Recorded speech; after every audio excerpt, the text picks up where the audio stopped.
तो आपका स्वागत है हमारे YouTube channel teaching exam overload पे।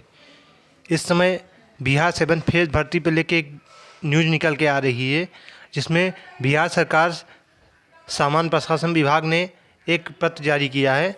प्रेषक रजनीश कुमार सरकार के उप सचिव हैं, जिन्होंने सेवा में सरकार के सभी अपर मुख्य सचिव, प्रधान सचिव, उन्होंने बोला है कि आर्थिक रूप से कमजोर वर्ग के अधीन आरक्षण प्रदान करने हेतु दिशा निर्देश दिया है। यानी EWS के लेकर एक न्यूज आ रही है। महाशय ने निर्देशानुसार उपयुक्त विषय के संबंध में कहना है कि बिहार पदों एवं सेवाओं की रिक्तियों तथा शैक्षिक संस्थानों में नामांकन में आर्थिक रूप से कमजोर वर्ग के लिए आरक्षण अधिनियम 2019 के अधीन अधिसूचना संख्या 26/22 दिनांक 26/2/2019 द्वारा राज्य के आर्थिक रूप से कमजोर वर्गों के लिए आरक्षण नियमावली के अंतर्गत विभिन्न प्रावधान किए गए हैं तथा इसके नियम तो में परिवार की परिभाषा भी स्पष्ट की गई है। इसके बावजूद विभिन्न स्रोतों ने इस नियमावली के नियमों को स्पष्ट करने हेतु परीक्षाएं और जिज्ञासाएं व्यक्त की जा रही हैं।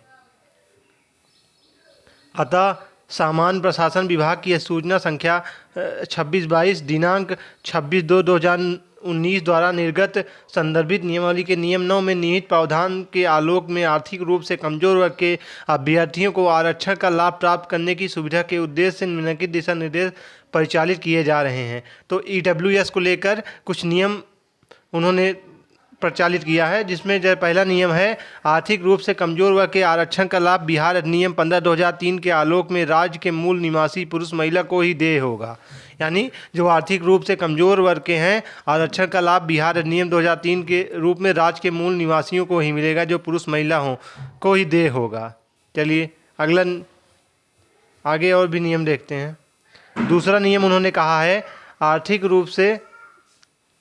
रूप से कमजोर वर्ग के आरक्षण के उद्देश्य से परिवार में सम्मिलित हैं अभ्यर्थी के माता पिता एवं 18 वर्ष से कम आयु के भाई बहन तथा पति पत्नी एवं 18 वर्ष से कम आयु की संतानें हों। यानी आर्थिक रूप से कमजोर वर्ग के आरक्षण के उद्देश्य से परिवार में सम्मिलित हैं अभ्यर्थी के माता पिता हों एवं 18 वर्ष से कम आयु के भाई बहन तथा पति पत्नियाँ एवं 18 वर्ष से कम आयु की संतानें हों। उसके बाद तीसरा नियम है, विवाहित पुरुष के पक्ष में आर्थिक रूप से कमजोर वर्ग के नियमित आय और परिसंपत्ति प्रमाण पत्र उसके स्वयं के परिवार की आय और परिसंपत्ति के आधार पर निर्गत होगा, जिसमें पुरुषों अभ्यर्थियों एवं पत्नी तथा 18 वर्ष से कम आयु की संतानें सम्मिलित होंगी।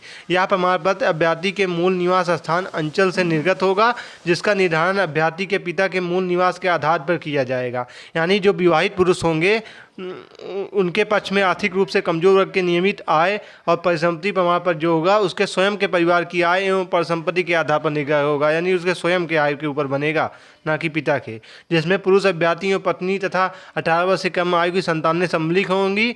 यह प्रमाण पत्र अभ्यर्थी के मूल निवास स्थान अंचल से निर्गत होगा, जिसका निर्धारण अभ्यर्थी के पिता के मूल निवास के आधार पर किया जाएगा। चलिए अगला नियम देखते हैं। उसके बाद चौथा नियम है, विवाहित महिला के पक्ष में आय एवं परिसंपत्ति प्रमाण पत्र अभ्यर्थी के पति के साथ रहने की स्थिति में उनके पति के अस्थायी निवास अंचल से निर्गत होगा, परंतु इस विवाहिता महिला को अपने पिता के अस्थायी निवास के आधार पर निर्गत आवास प्रमाण पत्र प्रस्तुत करना आवश्यक होगा, जिसके स्पष्ट हो जाए कि विवेचित विवाहित महिला बिहार राज्य की मूल निवासी है। तो जो विवाहित महिला होंगी उनके पक्ष में जो आय या परिसंपत्ति प्रमाण पत्र होगा वह अभ्यर्थी के पति के साथ रहने की स्थिति में उसके पति के स्थायी निवास के निर्गत होगा, परंतु इस विवाहिता महिला को अपने पिता के स्थायी निवास के आधार पर निर्गत आवास प्रमाण पत्र प्रस्तुत करना आवश्यक होगा, जिससे स्पष्ट हो जाएगा कि वह विवेचित जो महिला है वो बिहार राज्य की मूल निवासी है। तो आप लोग समझे होंगे। पांचवा नियम देखते हैं। अविवाहित महिला एवं अविवाहित पुरुष के मामले में आय एवं परिसंपत्ति प्रमाण पत्र जो होगा उसके पिता के मूल निवास अंचल से निर्गत होगा। साथ ही आर्थिक रूप से कमजोर वर्ग का प्रमाण पत्र भी पिता के मूल निवास अंचल से निर्गत होगा। यानी जो अविवाहित महिला या पुरुष होंगे उनकी आय या परिसंपत्ति प्रमाण पत्र जो होगा उनके पिता के मूल निवास या अंचल से ही निर्गत होगा। साथ ही आर्थिक रूप से कमजोर वर्ग का प्रमाण पत्र भी पिता के मूल निवास से ही बनाया जाएगा। यूँ छठवां नियम है कि राज्य अधीन सेवाओं में आर्थिक रूप से कमजोर वर्ग के अधीन आरक्षण का लाभ प्राप्त करने के लिए वैसे अभ्यर्थी ही पात्र होंगे जो राज्य सरकार के अंतर्गत वर्तमान में अनुसूचित जाति, अनुसूचित जनजाति, अत्यंत पिछड़ा वर्ग एवं पिछड़ा वर्ग के लिए प्रावधानिक आरक्षण में आच्छादित नहीं हो। यानी राज्य अधीन सेवाओं के आर्थिक रूप से कमजोर वर्ग में अधीन आरक्षण का लाभ प्राप्त करने के लिए वही अभ्यर्थी पात्र होंगे जो राज्य सरकार के अंतर्गत वर्तमान में अनुसूचित जाति, अनुसूचित जनजाति, अत्यंत पिछड़ा वर्ग एवं प्रावधानिक आरक्षण आच्छादित नहीं होंगे। वही उन्हीं को मिलेगा आर्थिक रूप से कमजोर वर्ग का आरक्षण।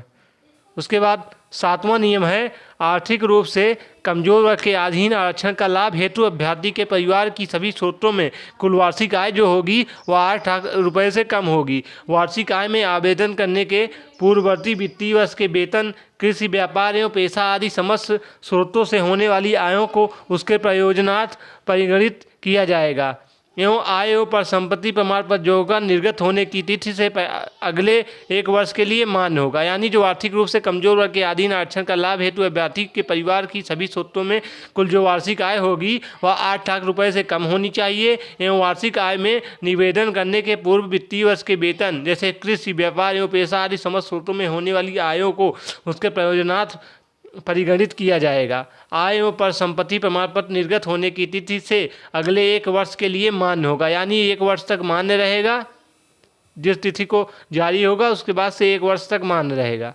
ठीक, चलिए, तो उपरोक्त के आलोक में सभी जिला पदाधिकारी बिहार से अनुरोध है कि एतद संबंधी मार्गदर्शन से अपने अधीनस्थ अंचलाधिकारी, राजस्व अधिकारी एवं सक्षम पदाधिकारी को अवगत कराने की कृपा की जाए।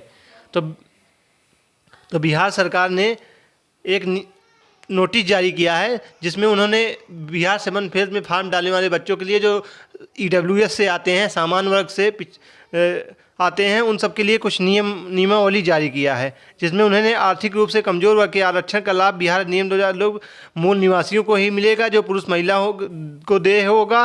उसके बाद उन्होंने दूसरा नियम यह बोला है कि आर्थिक रूप से कमजोर वर्ग के आरक्षण के उद्देश्य परिवार में सम्मिलित अभ्यर्थी माता पिता 18 वर्ष से आयु के भाई बहन तथा पत्नी ही होंगे। यानी जो विवाहित पुरुष होंगे उनका जो बनेगा उनके खुद की आय पर बनेगा उनका आय प्रमाण पत्र एवं समर्पण। और वहीं जो महिलाएं होंगी, विवाहित महिलाएं अपने पति के साथ रह रही हैं तो पति के घर का बनेगा, लेकिन उनका जो निवास स्थान का प्रमाण पत्र लगेगा वो उनके पिता के घर का भी लगेगा। तो ऐसे कुछ जानकारियां दी गई हैं बिहार सरकार द्वारा। मैं आशा करता हूं यह जानकारी आप लोग को समझ में आ गई होगी। तो आप लोग अगर बिहार 7 फेज की तैयारी करना चाहते हैं हमारे चैनल के साथ जुड़ जाइए। हमारे चैनल बिहार 7 फेज की क्लासेज स्टार्ट कर दी गई हैं। अगर आप प्रॉपर तरीके से तैयारी करना चाहते हैं और ऐसे ही न्यूज़ प्राप्त करना चाहते हैं तो हमारे चैनल के साथ जुड़ जाइए।